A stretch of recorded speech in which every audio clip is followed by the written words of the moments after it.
Hello everyone, welcome to my channel study Singh. तो आज का हमारा टॉपिक है इंग्लिश ग्रामर में adverb and types of adverb. Okay, तो फर्स्ट हम जानेंगे हम क्या क्या ये टॉपिक में करने वाले हैं। फर्स्ट है इंट्रोडक्शन ऑफ एडवर्ब, एडवर्ब क्या होता है वो देखेंगे। फिर है टाइप्स ऑफ एडवर्ब, और ये टाइप्स ऑफ एडवर्ब में कौन कौन से टॉपिक्स रहेंगे वो है adverb of manner, adverb of time, place, frequency, degree, reason, affirmation and negation. Okay, अब हम ये भी जानेंगे कि एडवर्ब यूज़ करने से हमें क्या बेनिफिट्स होगा, क्या क्या हमें ग्रामर में यूज़ होगा, और साथ ही हम वर्कशीट भी सॉल्व करेंगे। ओके, तो स्टार्ट करते हैं। What is adverb? Now adverb is a word that modifies a verb, is a word that modifies a verb, an adjective or another adverb, providing more information about how, when, where or to what extent something happens. अब इसका आपको properly जो meaning है वो आपको जब हम types of adverbs देखेंगे ना, वो तभी आपको प्रॉपरली इसका मीनिंग समझ में आएगा। बट मैं आपको थोड़ा सा बता देती हूँ कि एडवर्ब क्या है। जब आपको वर्ब जो एक्शन हो रहा है या फिर एडजेक्टिव है जिसके मतलब जब आपको नाउन के बारे में कुछ इन्फॉर्मेशन मिलता है तो आपको हम उसे एडजेक्टिव कहते हैं ना, तो उस एडजेक्टिव के बारे में भी जब आपको ज़्यादा मालूम पड़ता है, या जो एक्शन या मतलब वर्ब जो हो रहा है उसके बारे में जब आपको ज़्यादा मालूम पड़ रहा है तभी हम उसे कहते हैं एडवर्ब। ओके, तो मूव ऑन करेंगे और टाइप्स ऑफ एडवर्ब्स क्या क्या है वो हम देखेंगे। First type of adverb is adverb of manner. अब एडवर्ब ऑफ मैनर क्या है? The adverb this adverb describes how an action is perform. ये हमें मैनर के वर्ड से ही समझ में आता है ऑलमोस्ट, मतलब जो भी हम एक्शन जो कर रहे हैं वो हम कैसे परफॉर्म कर रहे हैं, वो एक्शन किस तरह से परफॉर्म कर रहे हैं। मतलब टॉक, अगर हम टॉक कहेंगे जो वर्ब है टॉकिंग लाउडली। ओके, सो किस मैनर, क्या इधर मैनर क्या है? लाउडली। ठीक है, that is what is adverb of manner. यहाँ पे एग्जाम्पल भी दिया है हमको, he speaks softly. So how is speaking? Softly बात कर रहा है। Okay, that is what is adverb of manner. Now next type of adverb is adverb of time. ये एडवर्ब ऑफ टाइम इज मतलब आप जो भी एक्शन कर रहे हो वो कब हो रहा है वो हमें बताता है adverb of time. This adverb tells us when an action occurs. Example, she will come tomorrow. तो हमें समझ में आ गया, come is what? An action, that is verb, and when it is happening tomorrow.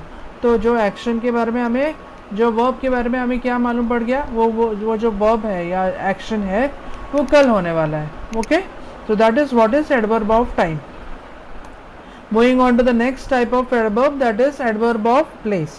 अभी यहाँ पे adverb of place मतलब ये जो action है या ये जो verb है वो कहाँ मतलब कहाँ पे होने वाला है, that is what is adverb of place. This adverb indicate when an action happens. The kids are playing in the playground. Action क्या है यहाँ पे? playing. कहाँ पे हो रहा है? playground. So adverb is playground. Okay, यहाँ पे एग्जाम्पल है, they looked for it everywhere. What is action? Looking. Okay, कहाँ पे? Everywhere. So adverb is everywhere, and everywhere is adverb of place. Moving on to the next, that is adverb of frequency. अब frequency क्या है? ये जो भी action है वो कितनी बार हमने रिपीट किया, that is what is frequency, right. So adverb of frequency हमें यही बताता है कोई भी एक्शन जो सेंटेंस में हुआ है वो कितनी बार हमने रिपीट किया है। Okay, show this action show this adverb shows how often an action happens. Example, he always Yeats breakfast. यहाँ पे action is what? Eating, and how often it's happening? Always, that means you can say it's every day. So that is what is adverb of frequency. Next, adverb of degree. Adverb of degree क्या है? जब कोई action के बारे में हमें उसका level of extent समझ में आता है, then it is said as adverb of degree.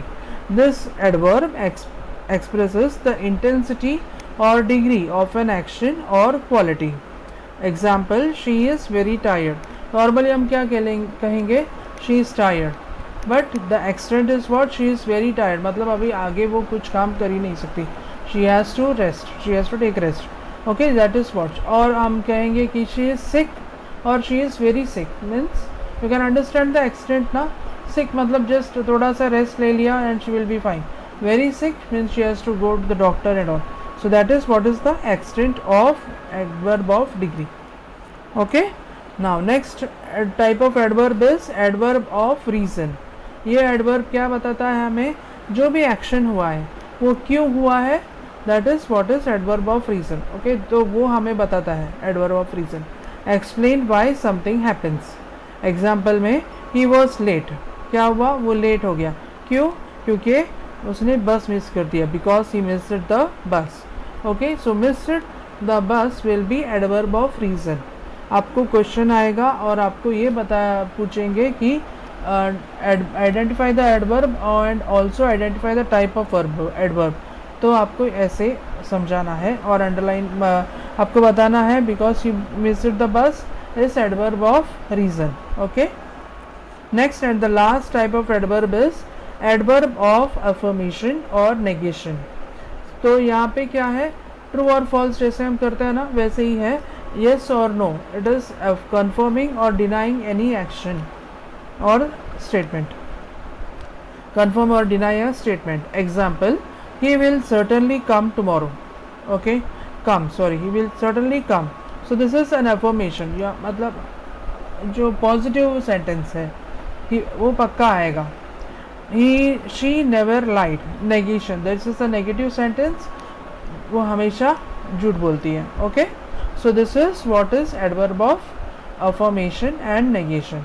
तो यहाँ पे हमारा टाइप्स ऑफ एडवर्ब्स जो है फिनिश हो जाता है.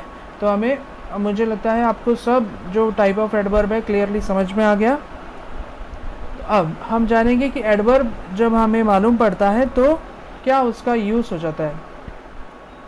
This adverbs provide specific details and help create a clearer picture of the action or condition in a sentence. जैसे आपको मैंने स्टार्टिंग में इंट्रोडक्शन ऑफ द एडवर्ब में मैंने आपको बताया, जब आप टाइप्स ऑफ एडवर्ब्स देख लोगे तो आपको और अच्छे से समझ में आएगा कि ये इंट्रोडक्शन ऑफ एडवर्ब एक्चुअली क्या है बता रहा है. सो that is what is this. Okay, आपको यहाँ पे ये बता रहा है कि एडवर्ब आपको जानने से आपको क्या सेंटेंस में बेनिफिट होगा या फिर पैराग्राफ में. सो दैट इज़ व्हाट, ये जो वर्ब है या फिर जो एडजेक्टिव है उसको मॉडिफाई करके आपको और उसके बारे में एक स्टेप आगे इंफॉर्मेशन देता है आपको. Okay, so that is what is adverb. Now अभी हम एक वर्कशीट सॉल्व करेंगे. यहाँ पे मैंने आपको 2 वर्कशीट प्रोवाइड किया है. एक हमको यहाँ पे मैं खुद सॉल्व करूँगी. ओके, मैं आपको आंसर्स बता दूँगी एक वर्कशीट का. नेक्स्ट जो वर्कशीट है वो आपको खुद ही सॉल्व करना है.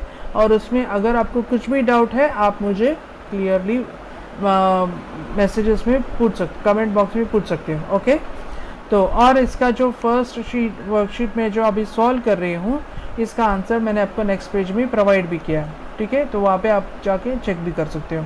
तो स्टार्ट करते हैं. पहले complete the sentence with the adverbs और नीचे हमें ऑप्शन दिया गया है. The first sentence is I ate too soon and got hiccups. Second one, she moved quickly to the rescue. Okay, she moved dash to the rescue. She moved quickly to the rescue. Third one, he was panting dash as he ran. He was panting heavily as he ran.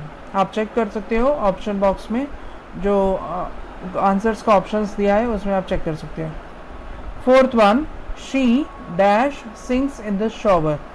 She usually sings in the shower. Fifth one, he sat dash in the classroom. He sat silently in the classroom. Sixth one, he dash backed his car into the garage. He swiftly backed his car into the garage. The project goes on dash. Seventh one, the project goes on smoothly. Eighth one, worry kills dash men than work. Worry kills more men than work.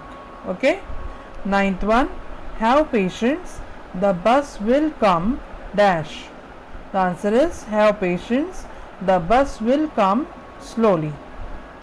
Last one, I was dash silent through all this. I was curiously silent through all this. Okay, तो मैंने आपको answer एक worksheet का properly provide कर दिया है. आपको answers फिर भी समझ में नहीं आया, अब नेक्स्ट पेज में मैंने आंसर आपको प्रोवाइड कर दिया है. ठीक है, आप वहाँ पे जाके चेक कर सकते हो. ये जो नेक्स्ट वर्कशीट है यहाँ पे वो आपके खुद ही सॉल्व करना है. कमेंट बॉक्स में प्लीज़ मुझे कुछ भी क्वेरी पूछ लीजिए. ओके, तो यहाँ पे आपका आंसर्स है. Okay, that's all for today. See you in the next video. Please like, share and subscribe my channel. Thank you. Bye bye.